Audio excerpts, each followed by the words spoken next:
प्रेरणा स्रोत के श्रोतागणों, आज हम एजुकेशन के अंडर में पंजाबी के बारे में कुछ बात करेंगे। पंजाबी के अल्फ़ाबेट्स, क्योंकि पंजाबी का भी बहुत महत्व है। इसको आप पंजाबी को सीखने का प्रयास करें, आपको सब बातें समझ में आएगी। ये पंजाबी, ये प है, इसके ऊपर बिंदी, पंजाबी। इसकी जो पंजाबी की जो लिपि है वो गुरमुखी है, गुरमुखी। और जो इसके अल्फ़ाबेट्स हैं, ऊड़ा, एड़ा, ईड़ा, ससा, हा है मतलब। फिर का, खा, गा, खा, या, चा, छ, जा, झा, या, टे, थे, दे, ढे, अणे, ते, थे, दे, ढे, ने, पे, फे, वे, भे, मैं, ये, रे, ले, वे, अणे। ये गुरमुखी के अल्फ़ाबेट्स हैं। क्योंकि जब तक यही नहीं लिखने आएंगे, यही नहीं समझ आएगी, इसको बार बार में अभ्यास करना है।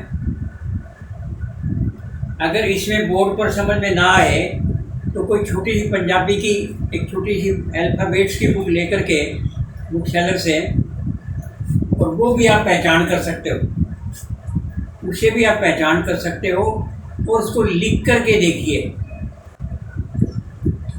अब इसमें क्योंकि मात्राओं का बड़ा भारी महत्व है, तो मात्राएं कैसे ली जाती है। जैसे क है, क को आ की मात्रा जो की जाएगी वो आधी आधी रहेगी, आधी का। देख लेते हैं, समझ लीजिए। और जो छोटी ई की मात्रा ये है, बड़ी ई की मात्रा ये है, छोटा ऊ की मात्रा ये है, और बड़े ऊ की मात्रा ये क है, ये का है, आधा आएगा। ये की है, ये की है, ये कू है, और ये बड़ा कू है। के, कई, ये को है, को में टेढ़ी आएगी, आगे आगे मात्रा नहीं आती। और वो कऊ है, और कै के ऊपर बेटी कंग है, और आगे कै है। ये मात्राएं हैं। अगर अपने को पंजाबी के अल्फ़ाबेट्स आ गए और मात्रा आपको लिखनी आ गई, तो सारी गुरमुखी आपको आ गई। अब मैं आपको दो चार एग्जाम्पल बता रहा हूँ, आपको समझ में आ जाएंगे। जैसे भारत, तो ये भै को आ की मात्रा भा, और ये रे है, रे तय, भारत। गांधी, कै को आ की मात्रा, और ये ऊपर, और थे को पूरी गांधी। राजकुमार, ये कुमार, कुमार को ये मैं को आधी मात्रा, कुमार। इसी तरह से पंजाब, ये जय है, पंजाब।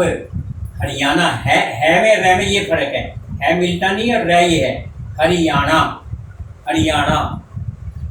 तो इस प्रकार से इतनी सी बात के लिए, केवल 1 मिनट के लिए, और सारी पंजाबी अगर आपको आ जाए तो कोई हर्जा है क्या।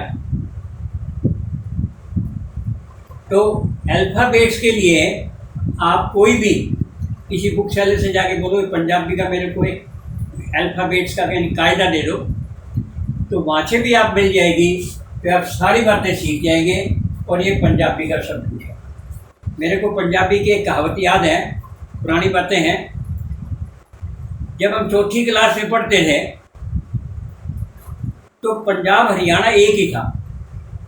पंजाब में तो पंजाबी फर्स्ट लैंग्वेज और हिंदी सेकंड लैंग्वेज थी, और जो हरियाणा का जो हिस्सा था उसमें हिंदी फर्स्ट लैंग्वेज थी और पंजाबी सेकंड लैंग्वेज थी, परंतु पंजाबी पढ़ने जरूर पड़ती थी। तो चौथी क्लास में हमने ये अल्फ़ाबेट्स पढ़े। उसके बाद फिर पंजाबी का आगे बात नहीं रही। फिर +1 में जाकर के पंजाबी को एक सब्जेक्ट के रूप में लेना पड़ गया, क्योंकि एक तरफ हम हिंदी सब्जेक्ट चाहते थे, जो हिंदी लेना चाहता था कॉलेज में उसको पंजाबी लेनी पड़ती थी, और जो संस्कृत लेना चाहता था उसको हिंदी ऑप्शन में लेनी पड़ती थी।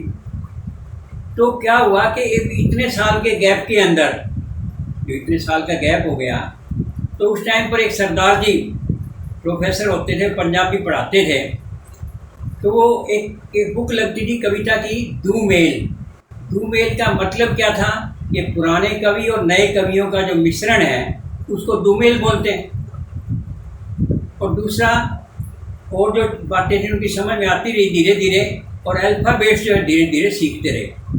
मंथली टेस्ट था महीने का, और उसमें एक तो आया दूमेल किसे कहते हैं, और एक आया गांधी जी पर प्रस्ताव।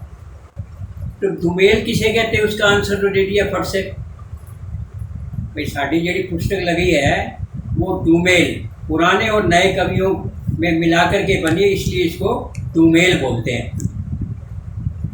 और गांधी जी का जो प्रस्ताव था वो हिंदी में तो आता ही था हमारे को, उसको सन सी वगैरह लगा करके गांधी जी साढ़े नेता सी सन इस तरह लगा करके और धीरे धीरे करके और एक एक अक्षर जोड़ जोड़ करके गांधी जी पर प्रस्ताव भी लिख दिया पंजाबी में। तो जब टेस्ट में नंबर मिले तो अपने तो 20 में 7 नंबर आ गए, और बाकी जो पंजाबी जानने वाले से ज़्यादा वो रह गए। बोला आप तो 20 में 7 नंबर लेके फर्स्ट आ गए, मगर मेरे को पंजाबी आती कहाँ पर है। मैंने जोड़ जोड़ करके जो सर जी आपने जो दुमेल बताया था वो मैंने मीनिंग लिख दिया, उसके आपने नंबर दे दिए 2 नंबर। और गांधी जी का प्रस्ताव था 15 नंबर का, उसमें आपने 5 नंबर दे दिए, मैं जोड़ जोड़ के लिखा था। गांधी जी यानी साढ़े राष्ट्रीय नेता थे, नेता सन मतलब, तो इस प्रकार जोड़ जोड़ करके लिए 5 नंबर वो आ गए, और 7 नंबर 20 में से लेकर के फर्स्ट आए।